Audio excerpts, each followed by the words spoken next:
Ano lang ang nararapat sa atin? Gawin nating mabuti ang ating niya, ang ating intensyon.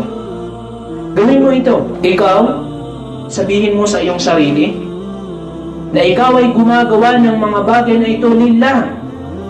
Gusto kong maging lawyer lillah. Gusto kong maging accountant lillah para kay Allah. Gusto kong maging engineer lillah. Gusto kong maging ganito lillah.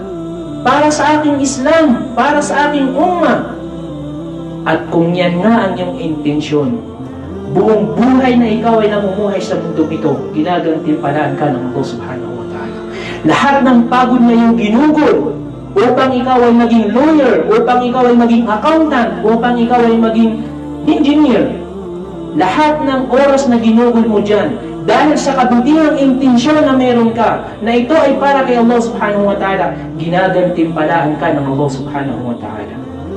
Sa iyong pagpupuyat, sa iyong mga lungkot, sa mga hirap na iyong pinagdadaanan, ginagantimpalaan ka ng Allah subhanahu wa ta'ala dahil sa iyong mabuting intensyon. Yan ang kinakailangan natin. Ngunit kung ang isang taong namumuhay o ang isang taong Muslim ay nangangarap na maging lawyer o maging engineer o maging accountant o maging doktor o ano pa man siya, para lang sa makamundong bagay na ito, liban pa rito kay Allah subhanahu wa ta'ala, lahat ng kanyang mga gawain ay sinayang niya ang lahat ng kanyang pagod, ang kanyang oras, ang kanyang buhay sa mundong ito.